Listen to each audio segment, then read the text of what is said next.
अस्सलाम वालेकुम, कैसे हैं आप सब। उम्मीद करती हूँ आप सब खैरियत से होंगे। आज हम अपने किचन में बना रहे हैं बहुत ही मज़ेदार सा और झटपट से बनने वाला वाइट मटन कोरमा। तो चलिए आइए जल्दी से हम वाइट मटन कोरमा बनाना स्टार्ट करते हैं। ये हम बना रहे हैं प्रेशर कुकर में। तो उसमें हमने डाला है सबसे पहले ऑयल। उसके बाद जब ऑयल अच्छी तरह से गर्म हो जाएगा तो हम इसमें डालेंगे प्याज, तकरीबन 2, जिसको मैंने बारीक बारीक सी कटिंग कर ली है। इसको हमने कलर नहीं देना, सिर्फ हमने हल्का सा बस इसको हल्का सा फ्राई करना है। तो हम साथ ही इसमें कुछ डाल देते हैं गरम मसाला, साबुत गरम मसाला, जिसमें ज़ीरा है, लौंग, काली मिर्च, बड़ी इलायची, ये भी हम डालेंगे। और इनको भी हल्का सा बस खुशबू आने तक हम इसको गरम मसाले को फ्राई कर लेंगे। उसके बाद हमने इसको बिल्कुल भी कलर नहीं करना, सिर्फ इसको सोते करना है। अब ये अच्छी तरह से इसमें सोते हो चुकी है। तो बस अब हम इसको निकाल लेंगे। सारी प्याज को हम एक प्लेट में निकाल लेंगे। उसके बाद हम इसको ग्राइंड कर लेंगे। अब हमने प्याज निकाली है, मटन लिया है मैंने तकरीबन ½ kg, ये हम इसमें प्रेशर कुकर में डाल देंगे और इसको अच्छी तरह से फ्राई कर लेंगे। हमने मटन को इतना फ्राई करना है कि उसका कलर अच्छी तरह से चेंज हो जाए और जो स्मेल होती है वो भी अच्छी तरह से निकल आए, इतना हमने इसको फ्राई करना है। चलिए मटन भी अच्छी तरह से फ्राई हो चुका है। अब हम इसमें डालेंगे प्याज, जिसको हमने ग्राइंड कर लिया था। ये वही प्याज है जिसको हमने हल्का सा सोते किया था और साथ ही गरम मसाला सब कुछ हमने ग्राइंड कर लिया है।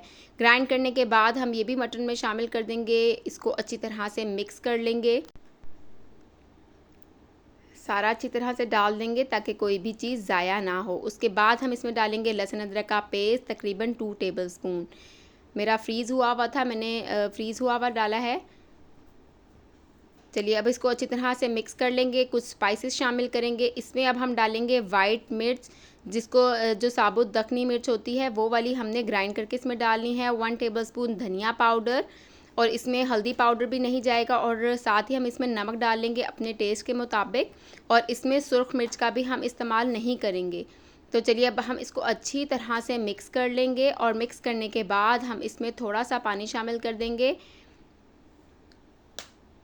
ताकि इतना पानी शामिल करेंगे कि गोश्त भी उसमें अच्छी तरह से गल जाए।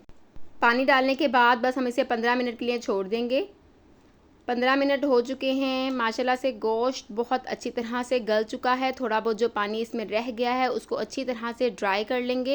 ये देखिए इतनी अच्छी तरह से गला है कि हड्डियाँ जो हैं वो बोटियों से अलग हो गई हैं। अब हम इसमें 3/4 कप इसमें दही डाल देंगे, वो भी अच्छी तरह से मिक्स कर लेंगे। अच्छा, ये जो आप हड्डी देख रहे हैं इसमें बहुत अच्छी क्वान्टिटी में मिल्क मौजूद है।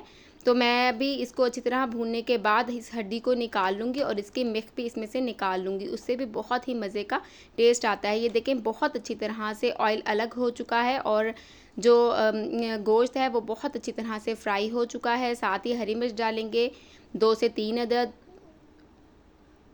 देखें बहुत अच्छी तरह से ये फ्राई हो चुका है। अब हम इसमें डालेंगे फ्रेश क्रीम। मैंने टेट्रा पैक वाली ली है, तकरीबन ½ पैकेट लिया है। एक दफ़ा मैंने इसको अच्छी तरह से बीट कर लिया था। ये भी हम अब मटन में शामिल कर देंगे और इसको अच्छी तरह से मिक्स कर लेंगे। थोड़ा सा मैंने तकरीबन 1/4 कप इसमें पानी शामिल किया है ताकि थोड़ी सी ग्रेवी इसमें रहे। बस अब हम इसे 5 मिनट का दम देंगे। 5 मिनट हो चुके हैं। मज़ेदार सा वाइट मटन कोरमा तैयार हो चुका है। तरी मैंने थोड़ी सी अलग निकाल ली थी, अब मैं वापस वो डाल दूंगी। बारीक कटी हुई अदरक, बारीक कटी हुई हरी मिर्चें हम इसमें डाल देंगे। हरा धनिया भी आप डालना चाहें तो आप वो भी डाल सकते हैं। मज़ेदार सा हमारा मटन वाइट कोरमा तैयार हो चुका है। वीडियो को ख़त्म करने से पहले अगर अभी तक आप लोगों ने मेरे चैनल को सब्सक्राइब नहीं किया तो आप मेरे चैनल को ज़रूर सब्सक्राइब कर लीजिएगा और साथ ही बेल आइकॉन को भी ज़रूर प्रेस करिएगा ताकि मेरी आने वाली वीडियो की नोटिफिकेशन आपको आसानी से मिल सके। तो अगर आपको मेरी ये वीडियो अच्छी लगी है, मेरी वीडियो को लाइक करिएगा, मेरे चैनल को ज़रूर सब्सक्राइब करिएगा। इंशाल्लाह ताला फिर मिलूँगी नेक्स्ट वीडियो में। जब तक के लिए अल्लाह हाफ़िज़।